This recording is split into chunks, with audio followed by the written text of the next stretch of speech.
Aloha, everyone, and welcome back to the show. I am super excited to welcome to this show, Gary Lipsky. Welcome, Gary. Thanks for having me. I really enjoy your show. Oh, well, thank you so much for listening in. So Gary is a real estate entrepreneur who has a focus on multifamily syndication and currently has 65 million assets under management. He is the president of Break of Day Capital, whose mission is to positively impact the lives of their investors and the communities in which they invest through the highest level of transparency and fiduciary responsibility. That is super important, folks. We're going to come back to that. Gary is the host of the Real Estate Asset Management podcast, where he speaks with various experts in the real estate industry to help educate asset managers. Gary is also the best-selling author of Best in Class and founder of the Asset Management Summit. Again, welcome, Gary. Yep, thanks for having me. So much we can dig into this. And I want to talk about fiduciary duty and really your bread and butter, which is asset management, which I don't think is talked about enough. But first, before we jump into that, how did you first get into multifamily syndication? Yeah, I had been investing in real estate and more on the single family side. I had sold a business at the end of 2016 and was looking at all these different ways to invest in real estate, and everything sounds exciting and interesting, but I heard about multifamily, and that was a good fit for me because I had run these other businesses before. It's like each property is like running its own business. So I started investing in other people's deals and learning and podcasting, going to conferences, and then I started doing my own deals. So let's talk about that. Each property is its own business. I don't think that's talked about enough. So maybe give my listeners, especially if this is their first time hearing the term syndication, give them a little bit about what syndication is and what you mean by each building is a business within itself. Yeah, so we'll pull resources from investors. So a typical deal maybe 35 investors, and we can get really nice economies of scale. So let's say a typical deal, 150 units. We'll have probably a property manager, a leasing agent full-time, and then a maintenance supervisor full-time, and then another maintenance technician. So they're doing the heavy lifting. Certainly we have a regional manager too that oversees the property, and that's a really key part of your team. And so it's professionally managed, and we have to manage the manager. We have to look over we have to come up with a business plan. We have to execute on that business plan. We have to look over the P&Ls every month, all the financials, the balance sheet. And so you're running the show as an owner, as a syndicator. And it's so important because there's a lot of people out there that just rely on their property manager to get things done, don't look over the reports. And it's so critical because people make mistakes all the time. I make mistakes. Your property manager, your maintenance people, they're going to make mistakes. The accountant on the property, we've seen mistakes all the time. So you've got to be very diligent on looking over all this. And like you had mentioned, it's that running the business. You have to go watch it very carefully and not just be out there chasing more deals to make, more money. It's treat your investors, circling back to that fiduciary responsibility part is. Thank you. Yeah, you've got to make sure that you're the main guy on this deal. You're the operator, making sure you are maxing out the value of that property from before you take it over to the day you sell it, and making sure everything runs correctly. That's your responsibility. And certainly, I have a team of people on that I employ that help me make me look good and over deliver on what we promise our investors. But that really helps us. These properties are professionally managed. It's not kind of like I'll pay attention every once in a while, or when things go bad I'll kind of pay attention. No, we have our weekly calls, and everything is professionally managed. We spot check the property manager, the property management company. We're constantly looking over how we can improve it little by little every single week. And I love that thought because you gave so much energy into the fact that you've created this amazing team.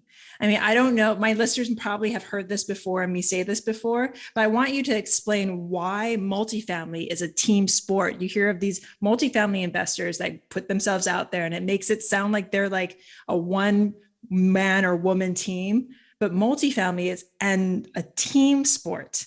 Can you explain why that's true? Yeah, absolutely. It's a lot of work, and people hear real estate and say, oh, I'm going to get rich quick and all that. Yeah, you can get rich, but it's not quick. It's over the long term. You got to put in a lot of work. It's not so A lot of easy. hours. Yeah. And not everything goes perfectly as planned. You're always going to get curveballs. You don't know when like COVID's going to hit or a Texas freeze or whatever it may happen. And you have to plan for mistakes to happen or curveballs or whatnot, because that's life. Things happen, and it takes a lot of work to go through the financials, to secret shop your property, to manage a manager, all these different things, and tracking things that need to get done, and everything that needs to happen. You got to make sure your budget to actual, and report out to your investors on a consistent basis, on a monthly basis, to upload the financials. You've got to send all the financials to your CPA at the end of the year, and so all your investors get a K1. So there's a lot of work, and the more properties you have, the more work it's going to be. And certainly if you're also looking at other properties, so yeah, you need other people on your team, whether it's internally or you partner with other companies as well. You can't do it all by yourself. Like anything in life, you can't do it all by yourself. So we're already diving into it. It sounds like your bread and butter. I mean, you've written the book on it. You have the summit on it. Asset management. It's so key. Like, you hear about the deals that get taken down and the deals that are sold and the numbers that people are putting out, but it's the in-between part that makes the difference. So explain, and you already have kind of, but really explain, what is asset management and what do you talk about in your book, Best in Class? Yeah. So in the book, we cover everything from due diligence to business execution to the renovation, the value add, even legal, taxes, all the way through disposition. So we cover all of it, and that's what you have to do as an operator. You have to cover all of that, and so that's we do our weekly calls, and even if we've finished our value add part of it, it's those weekly calls, and we're on Zoom too. So you find out a lot of information when you're on a Zoom. You're seeing your property manager, your regional. That consistency is so key. And like I said, we do spot checks. So there's a lot of times we'll visit properties and I won't tell them we're visiting. I'm not trying to do a gotcha, because I rely on them. It is a team sport. And so if there are things that aren't up to snuff the way I would want it to, and then I teach them and educate them on how I want it to be. And part of that is I do it from the very beginning. I set those expectations, very high expectations from the beginning, because they need to know how I'm going to operate. I'm going to operate much more hands-on than your typical owner that they've dealt with. But if I lay out those expectations ahead of time, most likely they are going to reach that bar or come close to it, because no one's ever set those expectations high enough, and they want to do well. But you've got to make them feel that they're part of the team, that their voice matters, that their decisions matters. And I want their input. They're on the site every single day. They know that property better than I could ever know that. So I really want to empower my team and work with them. I love how you talk about empowerment, because when you hear the word secret shop, you think about secret shoppers, you think about real retail. But the thing is, as sponsors, as asset managers, we have to do this to really understand this is an educational purpose for us. But I love the fact that you put it into such a scope as you do this so you can educate those people that work with you, that you can educate yourself, know what they're not coming up to your expectations at. Maybe they think they are, because our expectations and the business comes down from us and then it filters back up. It's a give and take of energies between you and your partners. So if your partners, i.e. your project man or your property managers, your construction managers, everyone that works with you, if they don't fully understand what you're trying to accomplish, then your accomplishment, your business plan will never come to fruition. And this is a great way for you to make that happen. So thank you for explaining that. You're welcome. So let's dive in a little bit into your book. How can people find that book? Because it sounds amazing. Yeah. It's pretty cool when I'm going to conferences or whatnot. People are like, I love the book. It's really helped me. I've owned a couple properties and now I'm reading it and I'm like, geez, I wish you read it before you bought those properties. But yeah, you can find it on Amazon. And then we have a lot of resources too. That there's a website in the book that you can go to, and we do have that secret shopper report that I mentioned, and other things that we use. So for someone starting out, or even that's been in this business for a while, it's a really good tool, because you can read certain chapters that you might not feel comfortable with or had that much experience on, but you can go and pick and choose, and it's pretty meaty as far as the content.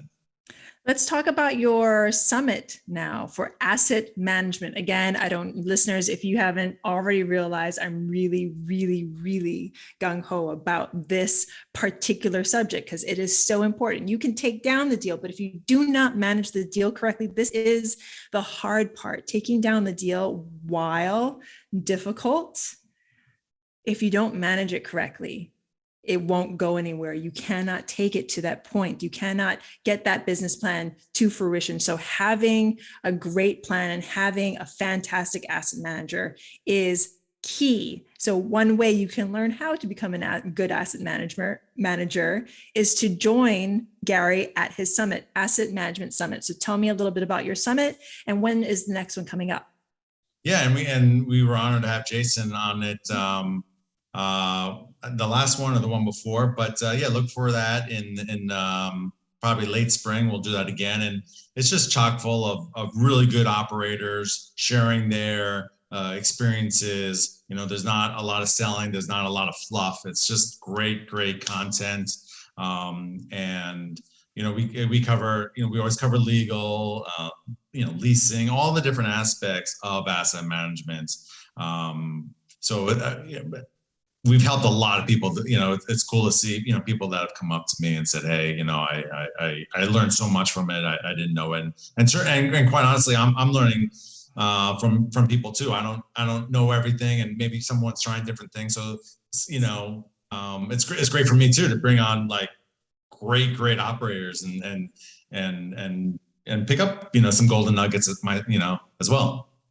Networking is key, folks. Key. I don't care what part of real estate or business or life in general, getting yourself out there. And you have all heard me say this. I probably already said this once during this podcast. Relationships equal partnerships. So the Asset Management Summit, look for it in the spring. It's coming out in the spring.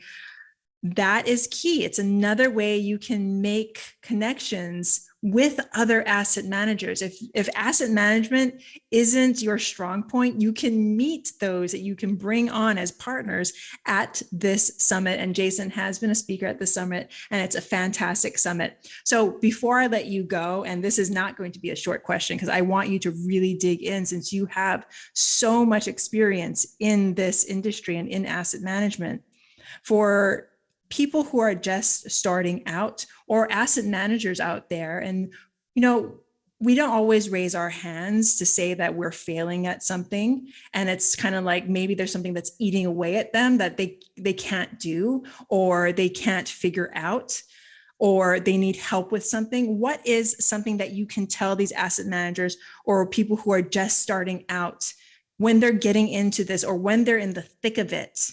How can they best, manage as an asset manager? Because it falls on you, the project falls on you to really make it go. What are some tips? I don't even want to call them tricks, but things that you have found in your studies, in your experience, that has helped you take your properties to where you want them to go? Yeah, there's three main pillars. You've got to measure everything, and what gets measured gets managed. And I would break things down, to every small piece. So don't look at leasing as a whole. You want to look at leads, leads, appointments, showings, applications, and then leases. So you want to see the conversion along the whole line. And Neil Bawa actually talks about this a lot. I learned this from him. And it's called LASL, because we might get a ton of leads and get very few leases out of that. So where's that breakdown? And if you apply that strategy of breaking every single piece down to all facets of your operations, you're going to find where the bottlenecks are, and then you can address the right things versus just one thing. So if I looked at occupancy and I was at, let's say 95%, that's looking at it as a whole. I want to see, I might have 8 different unit types, and maybe 7 of the unit types are near 100%. And so I need to raise those rents on those, but one is dragging it down, and that's maybe at 85%. So I got to figure out, okay, on that unit type that's 85%, is it, do I need to lower the price just a little bit? What do I need to do? And so I can look at it, each little thing, and make those adjustments and maximize the NOI. So that's really important. So you got to measure everything. Accountability is key. So what we do is, for our weekly call, each week they'll do a report, and it's on the same Google Drive, Google document in the Google Drive that everyone has access to. And we'll put the task list for the week or month or whatever the task is, who's assigned to it, when it needs to be done, what needs to happen. And so it's there for everyone to see. If you don't get it done, you look like a fool, because we're all looking at it, and it also helps to remember what needs to happen, because we're all busy. We all have a lot of things on our plate. So you can go back to that sheet and see, ooh, I need to get this done by like tomorrow. I need to get on it. And things get done that way. So accountability is number 2. And then the last thing is being proactive. So it's not waiting for something to happen. If I know 1 month, typically, let's say if I have 8 leases that expire every month, but 1 month I have 20 for some reason. So I want to be proactive.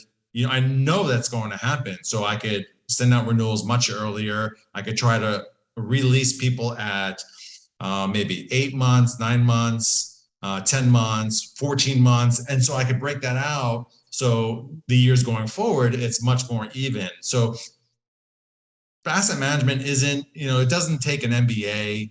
You don't need to be a genius. But if you measure everything, you have some kind of accountability tracker and being proactive, that will get you very, very far in asset management. You do realize that you just created an acronym, right? You created a MAP. So for everyone that needs to remember this: measure, accountability, and proactiveness. Is that a word? Proactiveness? Being proactive. No, we're going to go with proactiveness because it's a P. So measure. What gets measured gets managed. You have to break it in order to make it. I love this. I usually have a notepad, but I'm writing on my hand. So anybody that's watching on YouTube can see the lovely little notes on my hand. And then in it, you have to hold yourself accountable. But the thing is, having a way to hold each other accountable. It's one thing to say it, but you have to have action steps that your partners can take to hold each other accountable. It's one thing to hop on Zoom calls and talk about it. If you actually have to fill something out and hold yourself accountable that way, if you don't fill it out, your partners can say, you know what, you didn't fill this out this week. Let's get back on it. And knowing that you need to do that, that's just something you need to do on a regular basis. And if you haven't done it, chances are you might not have taken the steps you needed to that week to fulfill your job. And then being proactive. I mean, that's how we should be in life in general, being proactive, being pros of activity, like getting out there, taking action, getting our goals done. So Gary, thank you so very much for coming on and allowing my listeners a step into your business and how you manage this map that you've created and your asset management kind of system. So thank you so very much. If any of my listeners want to, and I think you need to, folks, get in contact with you, how can they? Yeah, I'm on social media, Facebook, Instagram, LinkedIn. Go to our website, breakupdaycapital.com, and you can register for our newsletter and our investor list. And yeah, reach out. My email is gary@breakupdaycapital.com as well.